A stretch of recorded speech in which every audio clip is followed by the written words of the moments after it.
What's up everybody, it's Joe here with Joseph Blake Photography, and in today's video we're going to be talking about another firmware update for the R5 Mark II, potential changes for the R1 before it's released, and kind of a wacky patent for a lens.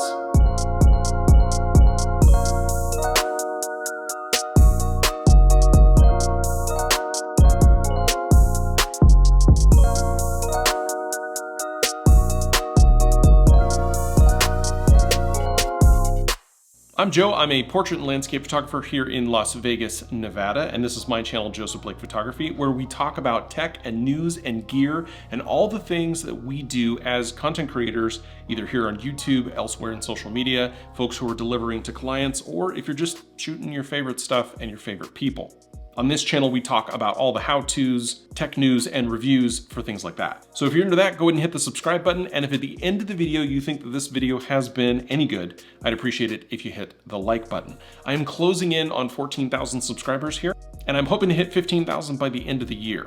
As a small YouTuber, that would open up additional opportunities for me to create cool content for you. So links above and below for that. I'd really appreciate it if you could help me out there. But enough plugging the channel. Now let's talk about these camera updates from Canon. Okay, so just a week or two ago, we got firmware updates from Canon for the R5, the R6 Mark II. Basically, every modern mirrorless camera from Canon got an update. Even my good old R5 Mark I got an update. A lot of it was bug fixes, but important ones, as well as support for the new E6P battery. One of the cameras that got a significant update was the R5 Mark II. I definitely think that it had the longest list of changes in this particular firmware update, which was 1.01. What it didn't include were any changes to some of the things that photographers have honestly been complaining about once they got the R5 Mark II in their hands, and that was compatibility issues with the new battery system. Now, the R5 Mark II has a brand new 45 megapixel BSI fully stacked sensor, a significant upgrade in rolling shutter performance over the R5 Mark I. It also supports 8K shooting, like the R5, but with additional shooting modes and codecs. And all of that versatility is great, and a lot of people are shooting with that camera in a myriad of configurations and setups and using it as a B cam. It has C-Log 2 now, and that is phenomenal. But if you're like me, and sometimes you just want to run out and shoot something really quick, you don't necessarily need RAW. I'll let you in on a little secret. I shoot these videos at 4K, 24p, in IPB light on my R6 Mark II, and I think they come out looking phenomenal. But that's not for everybody. One of the great things about using the R5 alongside the R6 Mark II is that I can program the custom modes to have almost identical settings, meaning that I can switch between the two of them in my edits and not have to worry about it. Now, I do primarily use the R5 as a stills camera, but it's great to have it as a second option. But folks who pulled the R5 Mark II out of the box and tried to do that same thing, especially if they tried to pop in some of their older E6NH batteries that have been around for a couple of years, well, they were in for a rude awakening. And a lot of the features on that camera didn't work. And honestly, the features that weren't available, especially on the video side, didn't really make a lot of sense. All I was not available, except in 4K 30p. Nothing faster than 30p was available. 8K wasn't available. You get the idea.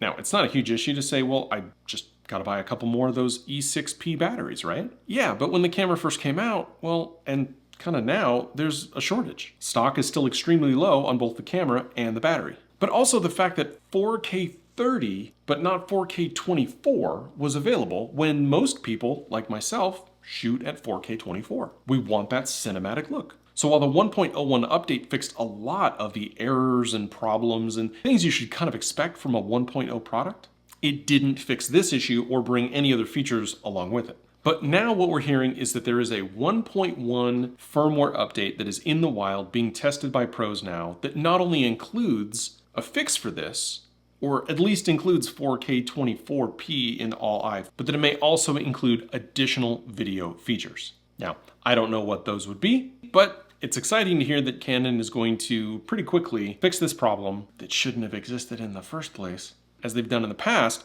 and release additional features with their firmware updates. Now, before somebody comes to me in the comments and says that the E6NH or E6N batteries just aren't powerful enough to drive this camera, I don't disagree with you. But every Canon camera that I've owned since 2009 took an E6 style battery, which meant that as I got new cameras, I would have older batteries that I could still utilize. And I could purchase third-party batteries, or like I am right now, use a dummy battery. If the battery can provide the correct voltage and power source that the camera needs to operate all of its features, I see no reason why Canon wouldn't allow that to happen. But again, Canon kind of has a history recently of locking out third parties, which just means we end up paying the tax. Now, I love Canon cameras. I've been a Canon shooter for 15 years, and I don't think this is going to be the end of them or even the end of the R5 Mark II. I just think it's a bit of a black eye. But I am excited for this firmware update, and as soon as I have more information, I will let you know. We are also hearing that there may be a 1.02 update that will come in between these two updates to solve additional critical bugs. Another thing that we've been hearing now on the Canon R1, the flagship camera that was announced and is soon to be released, is that they're still tweaking a few things. Now, we don't expect a whole lot as it is already in production, so we likely won't see a considerable change in like the physical connections or buttons or anything like that. But after the release and the initial kind of first previews, there's definitely been some interest in some of the features being tweaked. And the three areas where I think we're going to see those changes are likely going to be in the burst mode. I think that's sort of where we heard some of the loudest reactions. Maybe I'm just watching too much Jared Polin. Potentially additional options on the video side of things, and probably tweaking to autofocus, specifically the eye autofocus and the different machine learning and AI algorithms that they've got built in for different, what used to be called scenarios. Probably more sports, but I do think a lot of people had a hard time getting the eye autofocus to calibrate, and so they may be making some adjustments to that process. And I'm sure we'll get the same sort of firmware updates that we've been seeing from the other modern Canon mirrorless cameras. The last thing that I wanted to mention was a patent that we just saw come through for a Canon lens. Now, Canon has a 135 f2. It's an older EF lens that was designed for the film era. It was designed for SLR cameras. And that lens is still out in the wild. You can actually buy one. But being 135 with a fixed f2 aperture, I mean, that is a portrait lens. The two lenses that I use primarily when shooting portraiture are my 85 1.4 and my 70-200 f2.8. Those are my go-to portraits for individuals and couples, as well as dogs and children. And on mirrorless cameras, on the R6 Mark II, on the R5, those old EF lenses, even the ones for SLRs, oh man, they sing. They do a phenomenal job.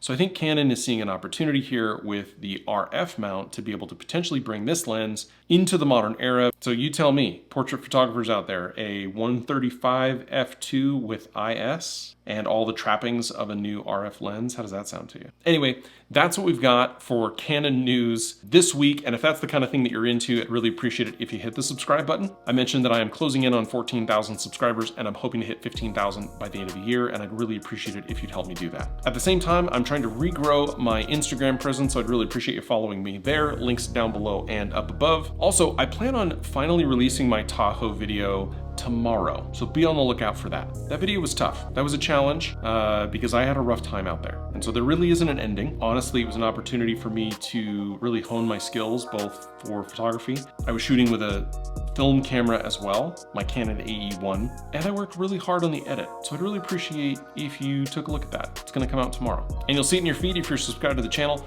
The easiest way to know when that comes out and is available for viewing is if you hit the bell icon once you subscribe to the channel, and YouTube will let you know when it goes live. And as always, if you're planning a trip to Las Vegas and you're looking for a portrait photographer, go ahead and find my website down below to book a session. Or if you just want to go out and shoot some landscape stuff, reach out. I love an adventure. Thanks again. See you next time.